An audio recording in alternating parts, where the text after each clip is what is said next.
Akekho umuntu ozojabulela ama-benefits ingekho ipain elingana nalawo ma-benefits akawajabulelayo. Uma kungukuthi wena uzithola sewujabulela ama-benefits in this life without any preceding pain elingana nalawo ma-benefits, yazi ukuthi iseza leyo pain elingana nalawo ma-benefits. The more you benefit, the more you gonna pay. Yazi ukuthi mawukuthi uyakhokha manje, there is pain that you are going through, there is still the subsequent benefits that you are going to enjoy equals to that pain.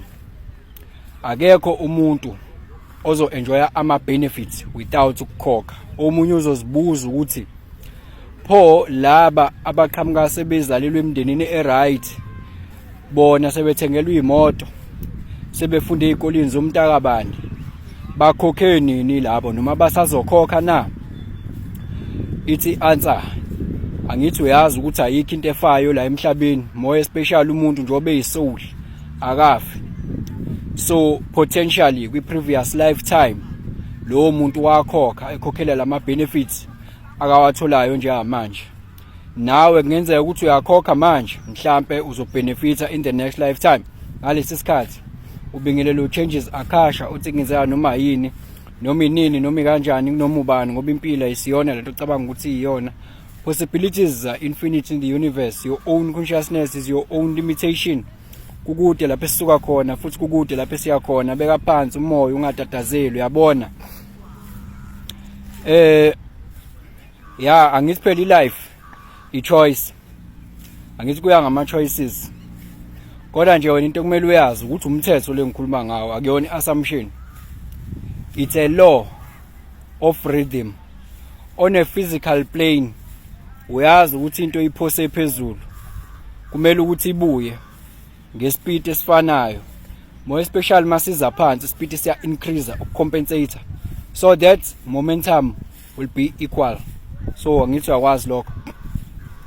So uyazi ukuthi pendulum it swings to the left, the swing to the left is also equals to the swing to the right. Angithi uyakwazi lokho. Angithi ukuyibona impilo yakho ukuthi ihamba kanjani, ine rhythm kuyona. Kuba ngathi uyajabula kuphinde kulandela into engaba ngathi uyakhala, from hope to pain. Usuyibonile nawe le nto yenzeka. So ungacabangi ukuthi kukhona umuntu ozo enjoya nje impilo emnandi ebuthebelele ngaphandle ukuthi akhokhe, akhokhele lokho ukuthi nje yena usephila ngalo ndlela. Ayikho into enjalo. Nalokho kubona sengathi kuya enjoya wena ukuthi yazi ukuthi enye payment yenzeka kwenye plane wena ongayi-understand, ongeke uzuyibone ngamehlo. Kodwa khona akekho umuntu ozo enjoy ama benefits engazange aze akhokhe. Lokho kwazi nakho kunye kudinga ngokuqaphelise kona. Uyabona siyakhokha la empilweni.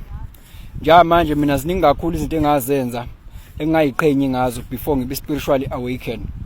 Ziningi kakhulu and I've paid ngakukhokhela. So uma ngithola ngikhululekile kamnandi kanje, ngibone ezinye izinto ekade engenzeki ngibona zenzeka, kuba mnanjana nje, kuba khona leyo peace, lokho ngikukhokhelile nakho, yabo. So ezinye zezinto kuphokile ukuthi ngibalance into ekuthiwa ikarma.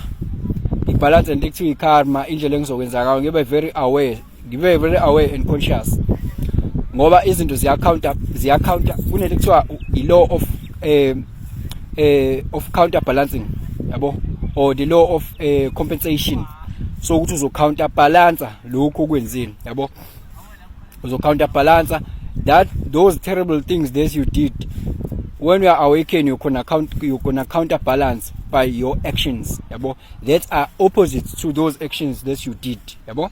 So eventually i-karma book izobalansa lokho, izokubalansa in bese mhlawumbe uthi the positive karma now is now more, yabo. So mind you ukuthi ne karma ke ihlukene, khona i-karma eyisanchita, agami, krinayama. So you will never know ukuthi ingakanani i-karma that is still left for you, yabo. So kwakho nje wena ukuthi wamukele lokho kusuke sekuphambi kwakho, don't create more karma by your actions. Fanele efana nokuthi uthi wena uthola ukuthi maybe in the previous lifetime you did something wrong ongazange uzuyijezela lo into leyo mhlawumbe uyithole this time around uyithole initiator into noma uyithole uba sesimeni la khona mhlawumbe sikufaka ngaphakathi ejele leso simo leso ubona ukuthi lesimo sangifaka ngaphakathi manje uxaye ukuthi why kwenza ngale ndlela but kunokuthi wena uamkele lokho and be conscious and be a better version khokhe ngalo ndlela ngoba phela i-universe ayikaze yamsukela umuntu hlezi nje ku counter balance ngaso sonke isikhathi i-universe ayimsukela umuntu so instead ukuthi wena uvumele lokho sekwenzekile ube i-better version uyafika uyaqhubeka futhi wenze ezinye izinto futhi uzama ukubypassa yabo ufika uzama ukubypass uzama wena ukuthi manje lento le yenzekalayo manje uyenze be worse yabo you create another karma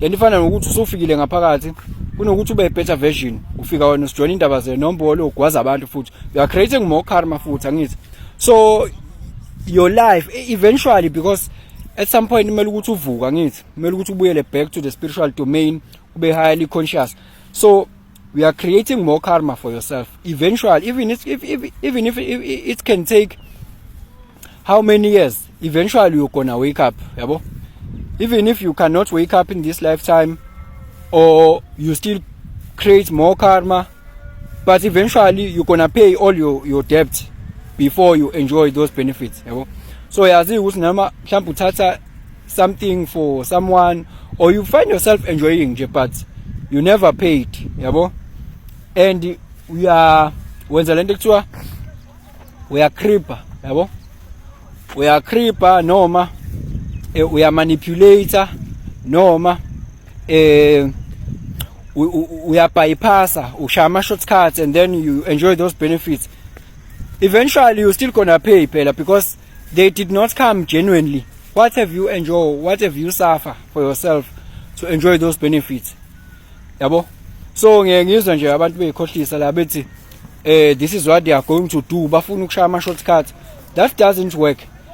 It's either you pay now or you pay later, but if you pay later you're going to pay with an interest. Eventually you're going to pay. There's no way you can bypass that point. You're gonna pay now or you pay later. If you pay later, showing the interest. Njengokuthini nje.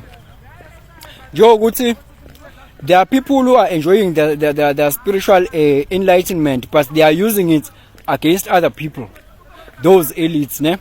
So they're still gonna pay to the other direction, to the opposite direction, ne? They have gained enlightenment with direction wrong, yabo? Because they are using that attainment ngendlela wrong, yabo? Kwabanye abantu ukuthi bebagcine on the physical plane, they are using it counterintuitively and against the universal flow and mission, yabo? Against their humanity. So they still gonna pay. This what they are doing, they're still gonna pay for it because the pendulum swing is going to take them to the opposite direction because they are going to move from that enlightenment because now they've attained the spiritual enlightenment, but they are using it against other people. And it's physical, materially so. So that is where they are dwelling. They're still going to go down. Bebuyele la wena owaqala khona. And then bemove beye la wena uyakhona, yabo? They are still going to be emva kwakho labantu othi wena bakuhlukumeza, bakudlisa ukudla okungekho right. They are playing with your mind, they are keeping you here, they are reincarnate, they are using the laws against you, yonke lonto those elites basazoba semva kwakho because all roads noma nje the road is leading upwards because the pendulum is from spiritual to physical, from physical to spiritual. So they still gonna be emva kwakho basazoba ka grade 10 wena ube ka grade 12 labantu uthi wena now they are elite because they still gonna go back.